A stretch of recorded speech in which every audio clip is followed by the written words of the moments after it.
Alright, how we all doing, guys? A little bit before the inning starts, but I thought I would give a little background. I'm Bobby Gaines. As you know, my rants and what have you are always live and unscripted. Well, here we are again with more Red Sox playoff baseball. And as it turns out, I just happened to pick a really good time to tune in because it is Game 1 of the 2013 American League Championship Series, Boston Red Sox versus the Detroit Tigers. And, well, I was actually at work most of the night, so I'm just getting home to watch this. The Red Sox have been essentially no-hit for the entire game. In fact, they were no-hit despite 6 walks. They are trailing 1-0, and this is the bottom of the ninth. So right now, a little bit of live drama unfolding here at Fenway Park. So this inning will most likely end the game one way or another. If the game does get tied, though, then who knows. But Red Sox down 1-0. I am assuming that Detroit's going to bring in their closer Benoit, which is never a sure thing. Although, you know, we're going to see what happens here. Right now, the Red Sox have managed to strike out 16 times already. It's not an exaggeration. They've struck out 16 times. So we're in the 9th inning of Game 1, 2013, ALCS. We're either going to see me get really excited or really disappointed. Something will happen. Right now, they're showing the postseason no-hitters. Recently, Roy Halladay for the Philadelphia Phillies accomplished defeat in 2010. No, I'm not that smart. The TV just told me. But here we go. Benoit versus Mike Napoli. Always a threat to go deep, although not necessarily in this series because so far not looking so good. But no one has a hit for the Red Sox. Again, just a lot of walks. And a hit would be nice. A run would be better. And a couple runs would be even nicer. But let's see what we can do here. This would really help the Red Sox out. Big, obviously, every game of the playoffs is big. But, well, I'm going to shut up now and let them pitch. So, Benoit throws a strike. Looked like a hittable pitch, too. Again, easy to say that when you watch it on TV. Let's see if any of us could actually hit it. By any of us, I mean the people like me who are sitting in their rooms making YouTube comments about baseball games. Like, why didn't you swing at that pitch? Maybe because he couldn't hit it. Alright, here we go. Stephen Drew, by the way, made a great play to end the 8th. Or rather, the top of the 9th. Bottom of the 9th, Red Sox at home, hoping that get some of that home cooking going. Another low strike, strike 2. That one actually looked like a strike. The Red Sox have been arguing strikes pretty much all night. Who can blame them when they've struck out so many times? But that one looked like a strike. The one to Pedroia a couple innings ago, not so much. Alright, here we go. Red Sox down to their last 3 outs here. And Napoli's down 0-2.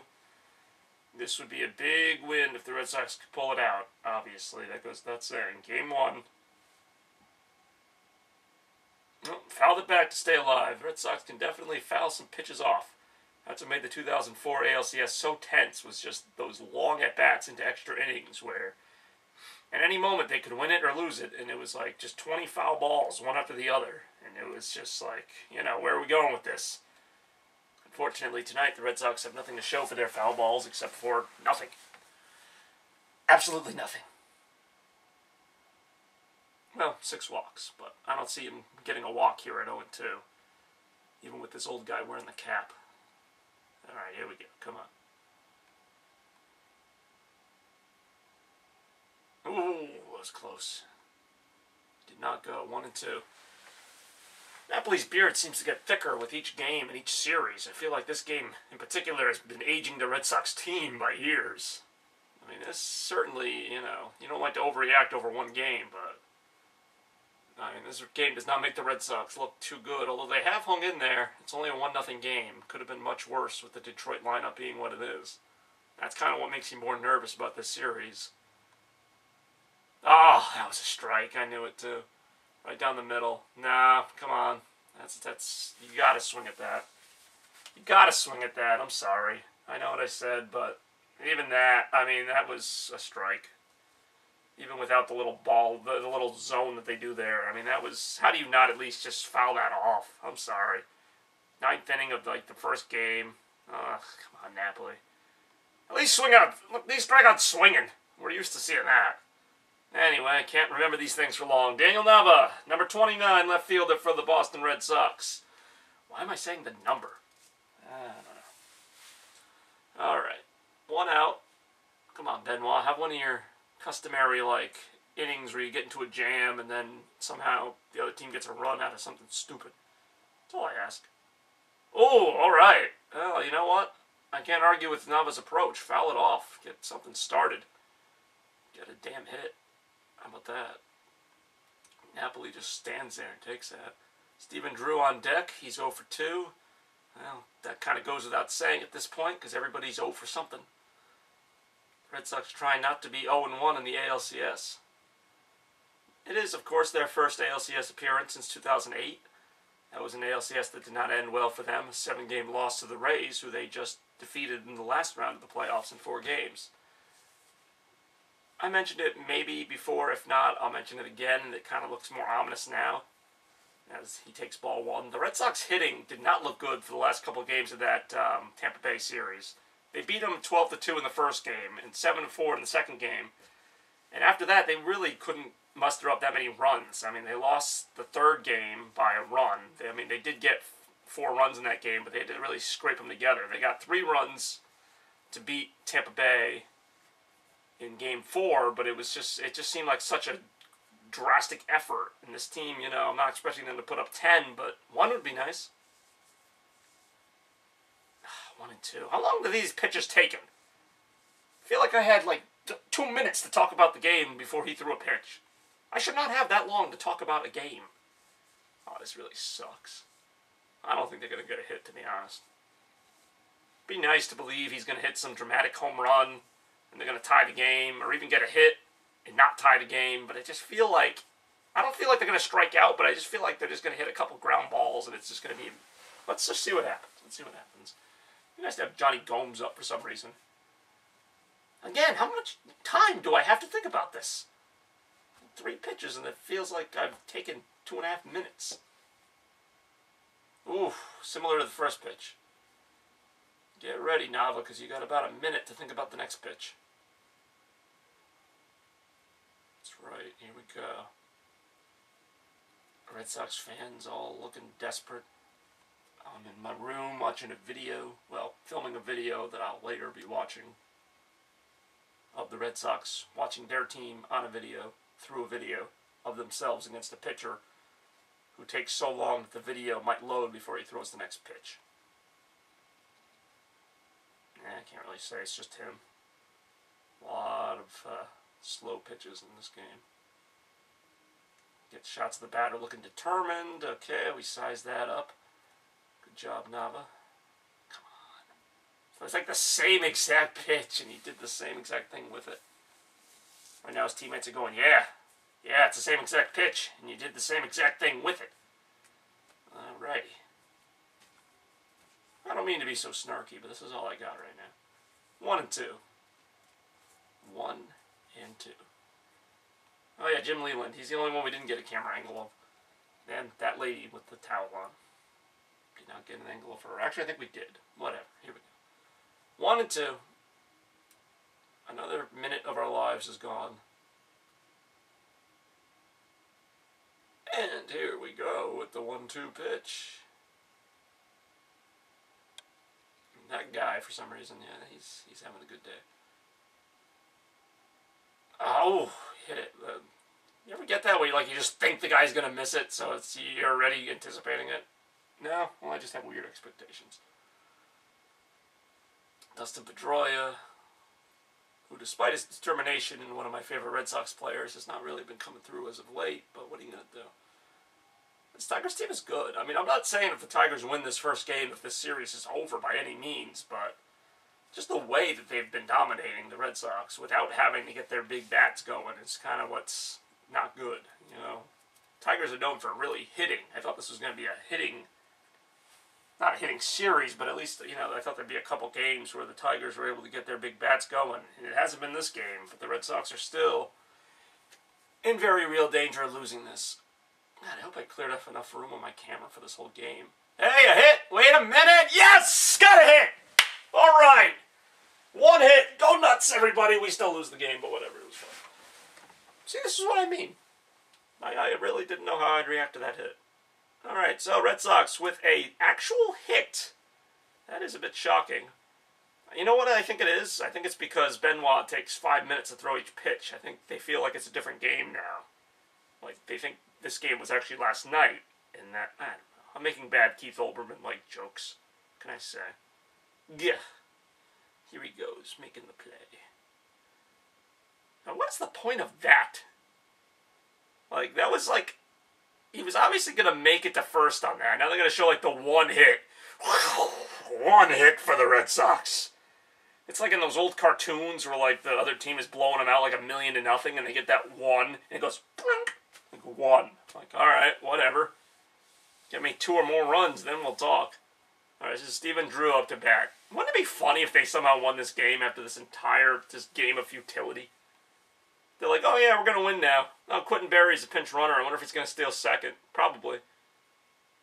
I mean, if this is how the Red Sox have to get their runs, then by all means, go ahead. I mean, whatever works. Just keep in mind, you know, people do get caught stealing. That's why it's called stealing a base and not just borrowing it or guaranteeing it. Assuming that we don't go through 20 more seconds of pickoff throws. Let it be known that I do love the game of baseball, and I do realize that part of it is being patient, even in the most pressure-packed situations. In fact, this is why I love playoff baseball, because every game is like this, even if the game wasn't as close. I mean, it's just constant edge of your seat. You don't know what's going to happen. Is he going to steal second? Probably. Will we have to wait 5 minutes for it? Probably. Oh, that would have been a good pitch to go on, but whatever. Benoit does have some bouts of being wild. It would be funny if he blew this game, if Benoit blew it. There's the play by Stephen Drew. It looks even better when they show it through like an old 1930s camera that's been slowed down too much and everybody's glitching because they're moving so slow that the air is actually going faster than them. Again, I don't know how good the video looks through my camera on the TV, so that's why I talk out a lot of these things.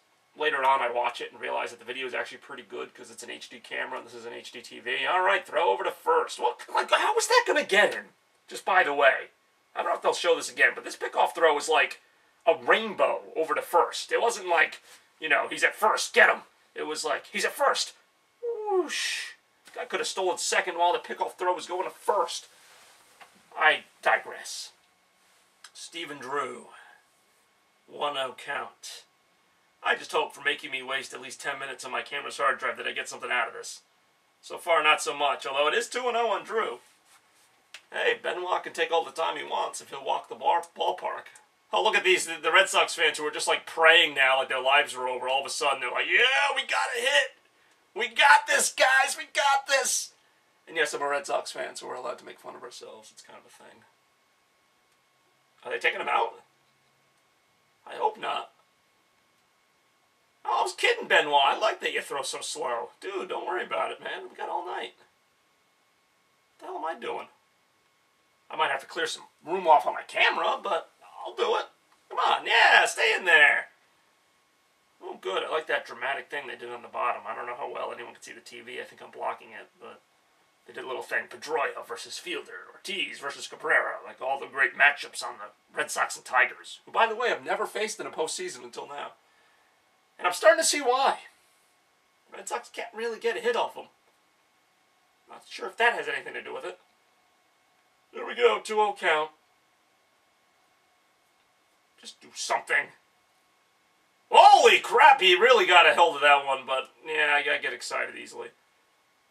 See, if I'm Barry, I might attack the second, but no one ever attacks the second for some reason. See how excited I got for that? And that was just a fly ball. That's how desperate I am for the Red Sox to do something. Good fly ball! Good fly ball! Yeah, whatever. I don't know. Yeah, Red Sox fans have only two demeanors. The desperate praying, or the, yeah, we got you now. And the funny thing is, no matter what situation we're in, we can be either one. If we're winning the game, if we're not winning the game, we're going, I hope we win the game, or we're gonna win the game.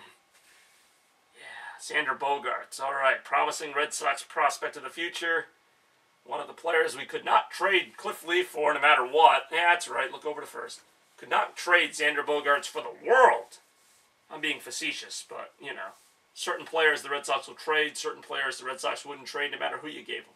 Xander Bogaerts, the next Nomar Garciaparra, the next great infielder for the Red Sox, power hitter, speedster, whatever you want to say, he's everything that Cliff Lee could not have been as a pitcher as he takes a ball.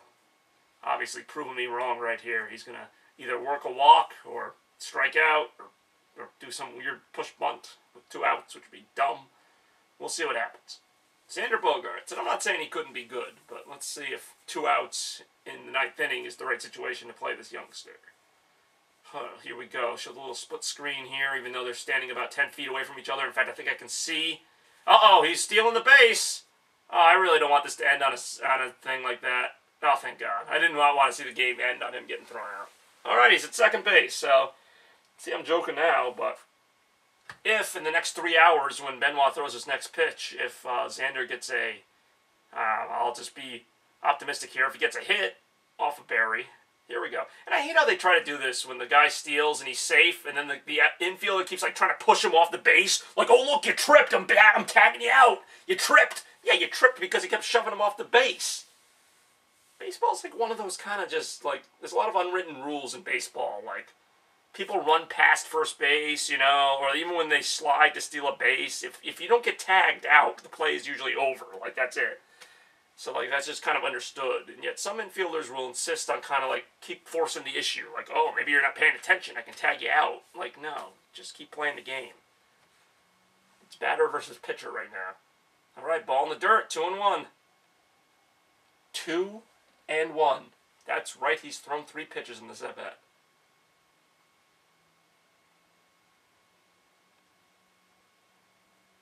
2-1.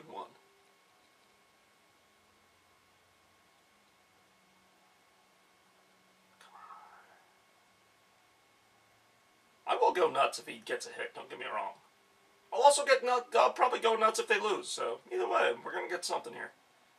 At least you don't film the late innings of a game just because of this. Still, there'll be a frustrating opportunity to waste here. They actually got a runner to second. I'm excited. Ah, son of a bitch. Well, I mean, that was a little out of the zone. I can't really blame him for swinging at it, though. Better than Napoli taking the last pitch of that at-bat that feels like it was 3 years ago. But it was only like 10 minutes ago. Whew. 9th inning of games is something. 1-0. 1 freaking nothing. I hate to lose 1-0 at home. But at least they got a hit. Come on, Bogarts. Alright. Fouled it off. Oh, I just got a bad feeling here. I don't know. I feel like he's going to strike out. I don't know. Well, let's see what he does. Nothing in this at-bat has indicated to me that he's going to just reel off and whack one. Is that Dave Roberts? In the stands? Whatever. I think I've been watching this game too long. I have been watching it since before I started filming it, so it's not like I just started filming it and watched it. Alright, here we go. 2-2. God, this is frustrating. Just don't strike out, you know, even just ground out. Do something.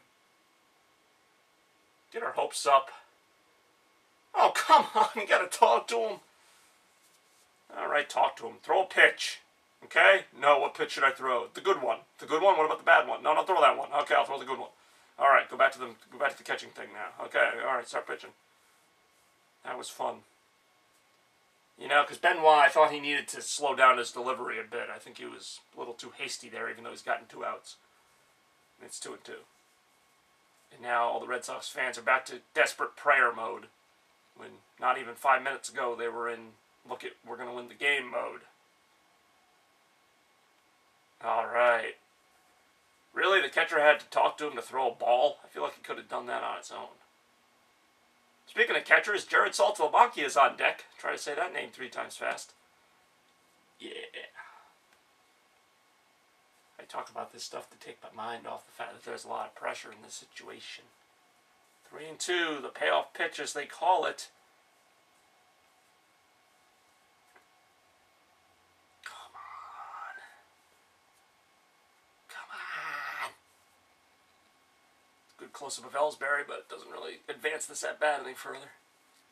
3-2, the pitch. Somebody's praying. That will get it done. If the Red Sox win this game, it'll be because that person prayed. Come on. Baseball. Wow, that was desperately terrible. Alright, here we go. He's going to pop the ball up in the air. Come on, I'll drop it. That'd be so funny. Nope. Tigers win. Alright, well, you know, not a great game, obviously. Red Sox tried to fight it out. Really, my only complaint about that ninth inning was Napoli not taking any swings really in that at bat. He had a couple foul balls, but other than that, Benoit gets out of it. I mean, not that he got into much, but you got to give the Red Sox credit for trying. You know, Lester loses a game that he did really well in, but can't win if you don't score a run. That is kind of weird. That, yeah, well, that's the way it goes. Red Sox down 1-0 in the ALCS. Can they rebound tomorrow? Let's find out. Talk to you later. Bobby Gaines, live and unscripted.